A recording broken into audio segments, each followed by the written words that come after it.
Alors je me trouve dans une Ferrari Modena transformée en racer, en barquette, et c'est l'une des voitures hors normes que nous allons découvrir dans ce reportage. C'est parti.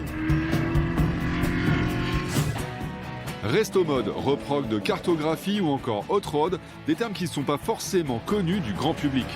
Aujourd'hui, les US demeurent le fief de la custom culture et de la transformation automobile en tout genre. Ce qui est dingue, c'est qu'on retrouve vraiment les sensations de la Modena, mais on a juste pas de pare-brise, quoi. Mais vous allez voir que dans l'Hexagone, certains préparateurs réalisent l'impensable. Ça y va très très vite, je peux vous dire. Il faut rester bien concentré. En partant de voitures de série, et ce, quelles que soient leurs époques, ils sont capables de tout. J'ai pas encore de sueur froide, mais ça va finir par se voir là, je crois. C'est complètement dingue.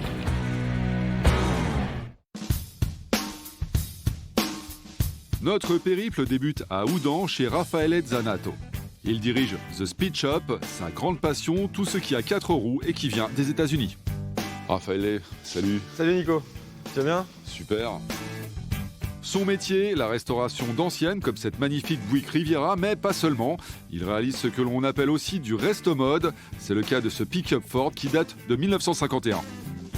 Il était déjà tel quel, nous on l'a récupéré comme ça. Dessus on installe un carbu électronique, donc un carbu à injection. Ça permet d'éviter tous les problèmes de démarrage à froid, que ça démarre bien, et puis gagner en performance aussi forcément. Ouais, donc en fait on a une voiture des années 50 mais qui récupère là, une technologie plus moderne. C'est ça. Vous l'aurez compris, le but de ce resto mode, rouler avec une voiture de 70 ans qui tient la route, qui freine comme une moderne et qui gagne en fiabilité, sans oublier le côté personnalisation.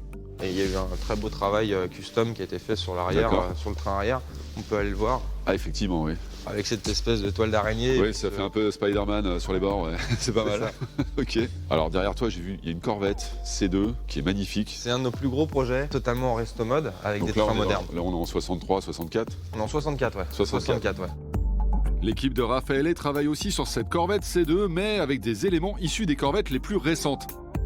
Là encore, le client s'offre le luxe d'une sportive actuelle, mais avec tout le charme de la Corvette Stingray des années 60.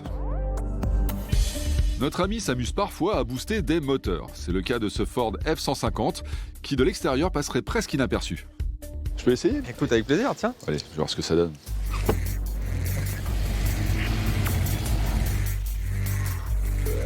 C'est vraiment du bestial, ouais. Ça, sous la pluie, c'est inconduisible en fait. Ouais, complet. D'accord. Ouais. Et c'est ça qui est drôle aussi.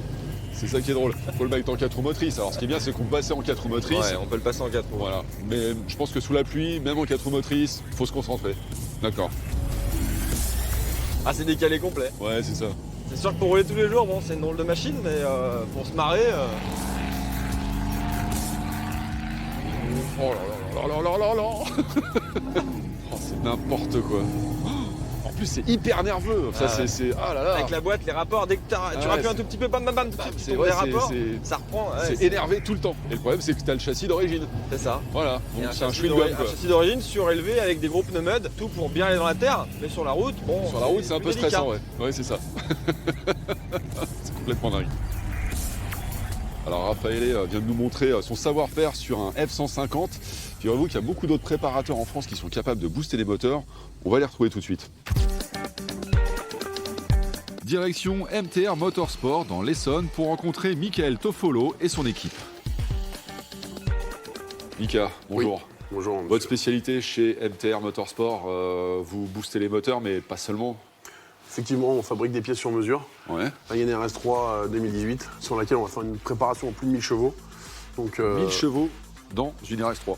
Ok. 2,5 litres turbo, D'accord. Ouais. qui fait à la base 400 chevaux. Ok. Donc là, on scanne l'habitacle moteur pour nous permettre de voir certaines pièces qu'on va fabriquer sur mesure. D'accord. Donc c'est pour ça qu'on utilise un scanner 3D pour après la conception de pièces. Résultat de votre travail, je l'ai juste ici là. Tout à fait. Donc c'est un 2 litres turbo qui fait 230 chevaux à la base. Ouais. Là, il y a eu pas mal de pièces qui ont été modifiées. Le moteur est toujours d'origine pour le moment. À l'origine, on a 230 chevaux, c'est le 2 litres TFSI. Tout Et là, à vous fait. arrivez à combien en puissance? 505 chevaux. 505 chevaux dans une Golf GTI. Tu m'as parlé d'une RS3, donc la dernière en date, 2020. 2020. On peut aller la voir? On y va?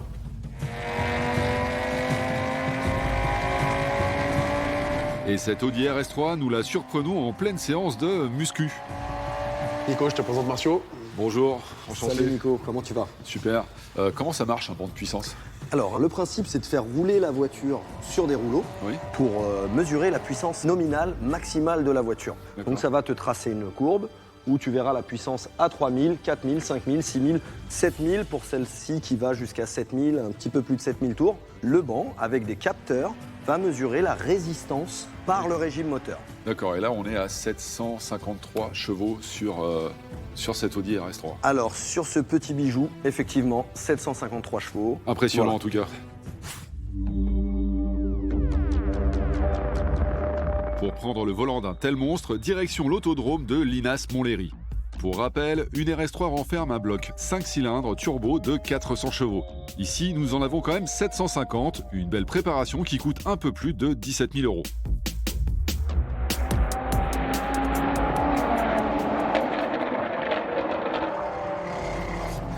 C'est complètement dingue.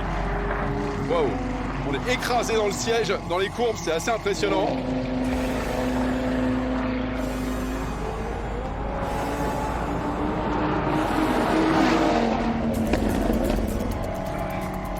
Ah, ça secoue un peu, hein? Ça y va très très vite, je peux vous dire. Il faut rester bien concentré. Ça se comporte plutôt bien en tenue de cap, justement. Grâce toujours au système Aldex embarqué dans la voiture.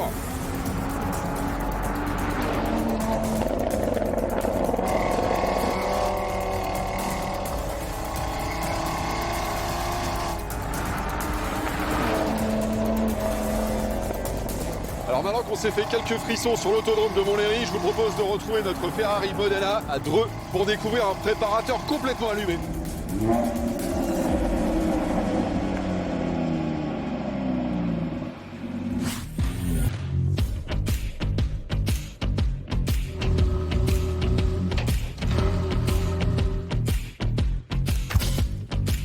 Cet allumé s'appelle Alexandre Danton. Sa passion à lui, découper des grandes sportives et en faire notamment des hot rods un peu spéciaux. Il appelle ça des mutants. Alex, je sais que toi ta spécialité c'est les hot rods. Alors tu as commencé par du classique, un peu Mad Max dans le genre. Ouais, c'est ça, ouais. J'ai commencé par du Rat bien rouillé. Après, Ouais. j'ai dévié un petit peu sur de la Jeep. Ouais. Après, sur de la Porsche avec des V8 d'américaine. Maintenant, Ouais. je fais des Porsche avec des moteurs de Porsche. Et j'ai coupé une Lamborghini. Tu as découpé une Espada, ça Ouais, je me une souviens. Espada, Ouais. qui est partie aux États-Unis et que C'est- j'ai fait signer par Fabio Lamborghini. Donc, Ouais, une petite consécration quand même, Ouais. j'imagine.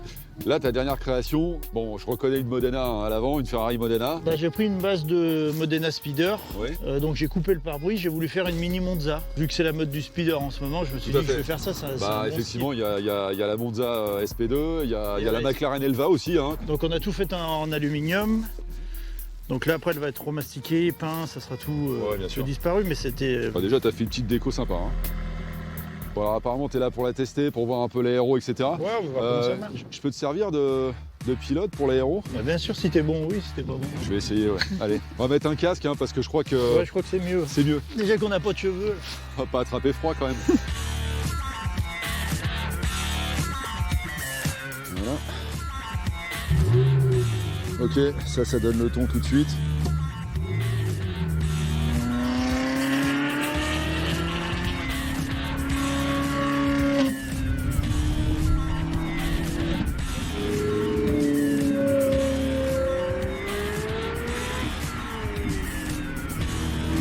Ce qui est dingue, c'est qu'on retrouve vraiment les sensations de la Modena, mais on a juste pas de pare-brise, quoi.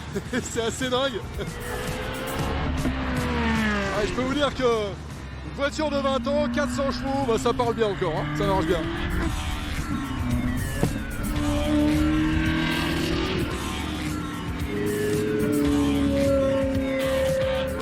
Si j'ouvre ma visière, je vois absolument plus rien.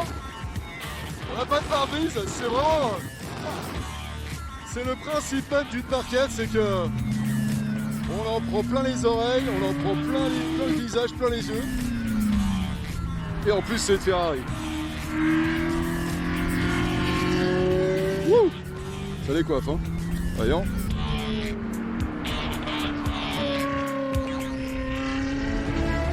Alors c'est vrai, beaucoup de puristes leur reprocheront parfois de dénaturer un peu trop certains modèles d'exception.